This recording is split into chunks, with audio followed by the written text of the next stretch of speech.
오늘은 사순절 첫 번째 주일입니다. 사순절은 부활주일 전 40일간의 기간을 사순절이라고 그럽니다. 이 사순절 기간에는 예수 그리스도의 십자가와 그의 고난과 부활을 묵상하면서 참회하면서 기도하면서 우리의 신앙을 되잡아보는 기간입니다. 특별히 오늘은 3.1절 101주년 기념예배로 우리가 같이 드리고 있습니다. 우리 교회는 3.1절과 연관이 있는 교회입니다. 1919년 3월 1일 3.1 만세 운동을 할 때에 이 전라도 지역의 책임자가 오방 최흥경 목사였습니다. 그는 서울에서 만세 운동을 하다가 체포당하여서 서대문 형무소에 갇혔고 1년 동안 옥고를 치렀습니다. 그래서 우리 교회는 매년 3.1절이 되면 3.1 예배를 드렸습니다. 올해는 사정이 있어서 저 오방수련원에 가서 드리지 못하고 본당에서 이렇게 사순절 첫 번째 주일과 3.1절 101주년 예배를 영상으로 방송으로 겸하여 드리게 되었습니다. 최근에 한국일보 신문에 흥미로운 기사가 실렸습니다. 유관순 열사 감옥 동료와 지어 부른 노래 100년 만에 찾았다. 서대문 형무소 여자 옥사 8번 방에 그 방에서 함께 유관순 열사와 함께 두려움 가운데에서 만들어 불렀던 노래가 발굴이 되었습니다.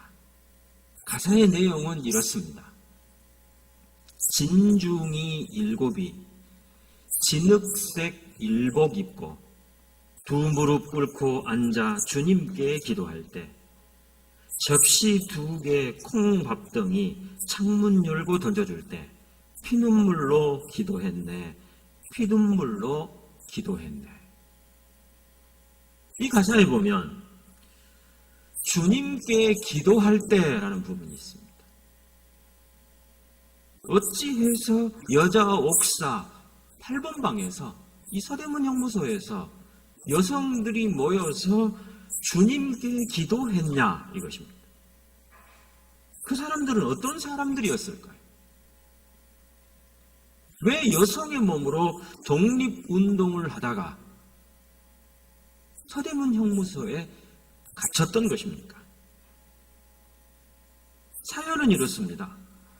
유관순이 다녔던 이화학당의 설립자는 선교사입니다.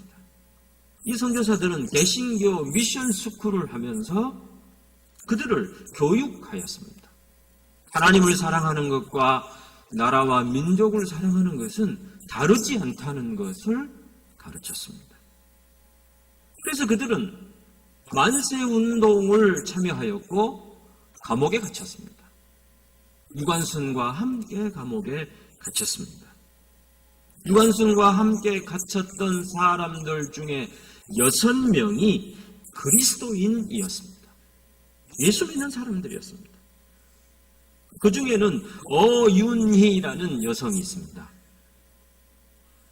그를 취조하면서 나누었던 대화가 있습니다.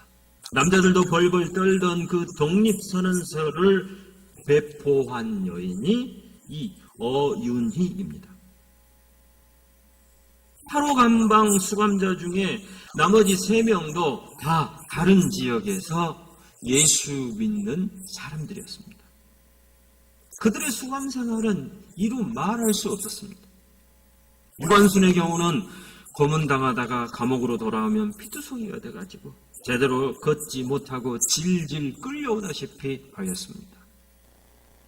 그러나 그들은 감옥 속에서 서로 위로하면서 이렇게 노래했습니다. 대한이 살았다. 대한이 살았다. 산천이 동하고 바다가 끓는다. 에헤이 대헤이 에헤이 대헤이 대한이 살았다. 대한이 살았다. 그들은 감옥 속에서도 대한이 살았음을 선언했습니다. 선포했습니다. 독립을 바라는 결기가 엿보이는 대목입니다. 이 내용을 우리가 함께 상기하면서 영상을 잠깐 보도록 하겠습니다.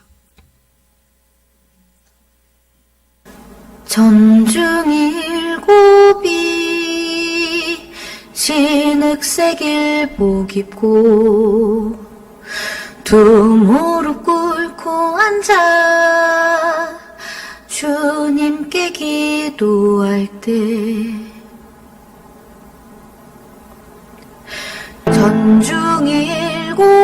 전중일곱이 진흙색 일복 입고 두 무릎 꿇고 앉아 주님께 기도할 때 접시 두 개 콩밥덩이 창문 열고 던져줄 때 피눈물로 기도했네. 피눈물로 기도했네. 피눈물로 기도했네.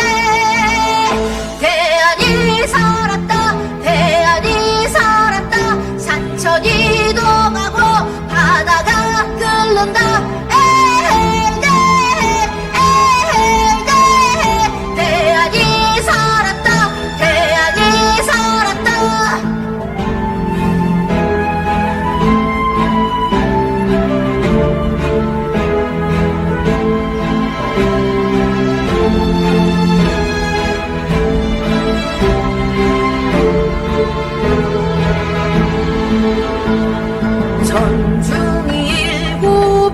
전중일곱이 진흙색 일복 입고 두 무릎 꿇고 앉아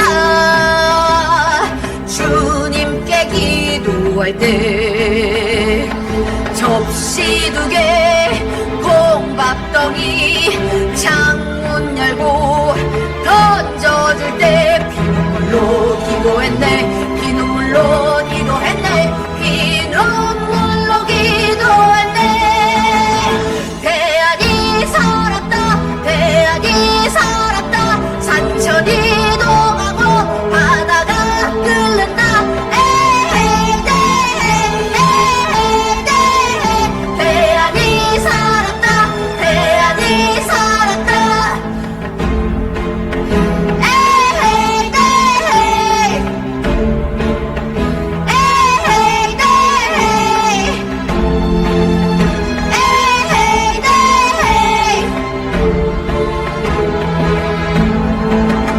대한이 살았다.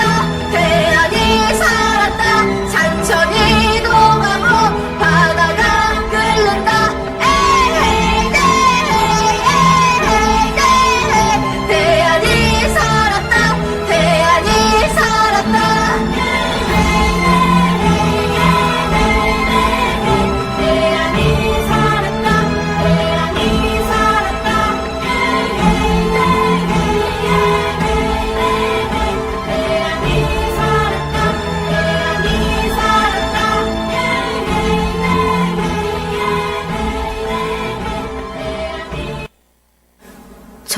전중일곱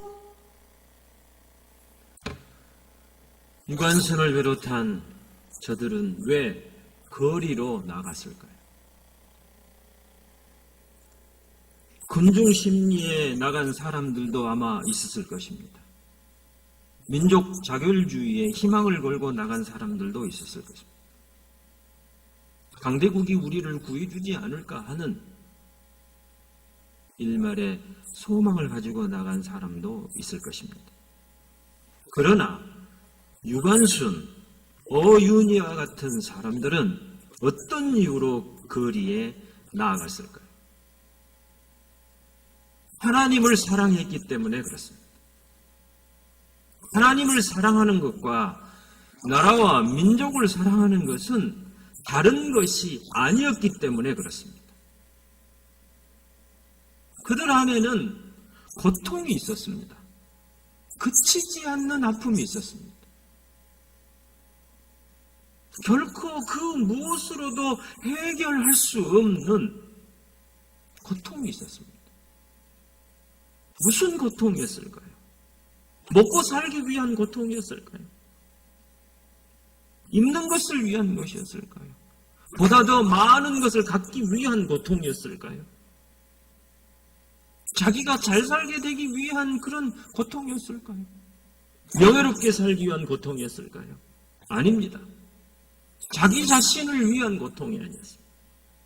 그것은 그치지 않는 고통, 권력, 친척,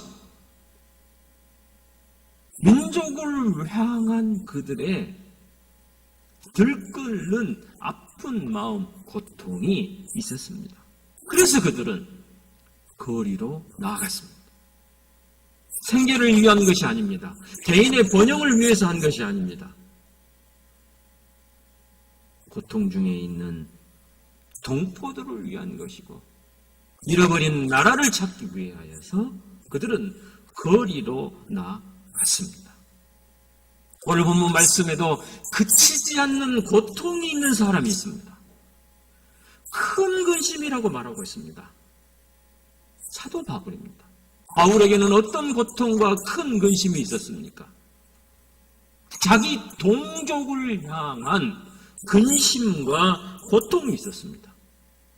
자기 동족이 구원받을 수만 있다면 내가 그리스도에게서 끊어진 바 되어도 좋다라고 선언한 사람이 바울입니다. 이것이 바울의 민족애이고 신앙적인 애국심입니다. 로마서 8장에서 바울은 이렇게 말합니다. 그 어떤 것도 그리스도의 사랑에서 나를 끊을 것은 없다라고 선언합니다. 그런데 그런 그가 로마서 6장에서는 그리스도에게서 끊어질지언정 내가 바란다라고 말합니다. 자기 동족을 향한 뜨거운 사랑입니다. 바울은 감상에 젖어서 애국을 이야기한 것이 아닙니다. 자기 민족과 권력 친척이 그리스도께 돌아오기 위함이라면 자기가 모든 희생을 감당하겠다. 이 선언을 하고 있는 것입니다. 우리 조국 대한민국이 어려움 가운데 있습니다. 코로나19로 인하여서 대구 경북에 있는 많은 우리의 형제들이 고통 중에 투병하고 있고 유명을 달리하고 있습니다. 저들은 우리의 형제입니다. 우리가 피를 나눈 동포들입니다. 저들의 아픔이 우리의 아픔이 되어야 될 것이고 저들의 슬픔이 우리의 슬픔이 되어야 할 것입니다. 그것이 하나님을 사랑하고 이웃을 사랑하는 그리스도인들의 본분입니다. 사랑하는 신림의 가족 여러분, 모든 사람이 다 두려워하고 있습니다. 그러나 우리에게는 부활의 주님이 계십니다. 예수 그리스도가 계십니다. 소망을 말해주십시오. 입가에 미소를 띄워주십시오. 이겨낼 수 있다라고 말해주십시오. 메르스도 이겼고 사스도 이겼다라고 말씀해 주십시오. 할 수 있다라고 말해 주십시오. 하나님께 기도하고 우리가 할 수 있는 일을 우리의 현장에서 감당하면 분명히 지나갈 것이고 이겨낼 것입니다. 광주 지역 청년들이 대구, 경북 지역에 코로나19로 인하여서 고통받고 있는 그 형제들을 위하여서 영상을 제작했어요. 힘내라 대구. 함께 이겨내자. 우리 이 광주 지역의 청년들이 응원하는 이 영상을 보면서 우리도 같이 저 대구와 경북 지역을 함께 응원해 보겠습니다. 우리 영상을 보십시다. 힘을 내라고 말해줄래. 그 눈을 반짝여 날 일으켜줄래. 사람들은 모두 원하지.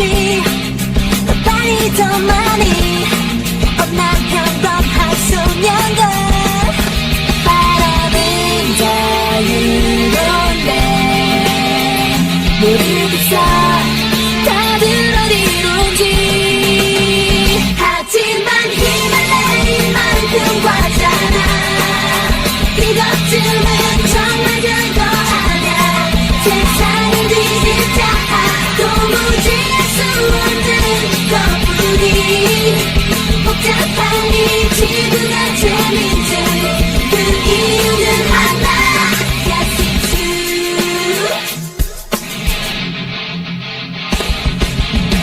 사랑한다고 말해.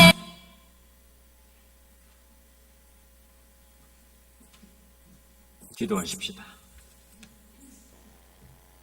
아버지 하나님, 저희들 어려운 시기를 보내고 있습니다. 하나님의 도우심이 필요합니다. 불쌍히 여겨 주옵시고 우리 조국 대한민국과 온 세계 위에 주의 자비를 허락해 주옵소서. 예수님의 이름으로 기도하옵나이다.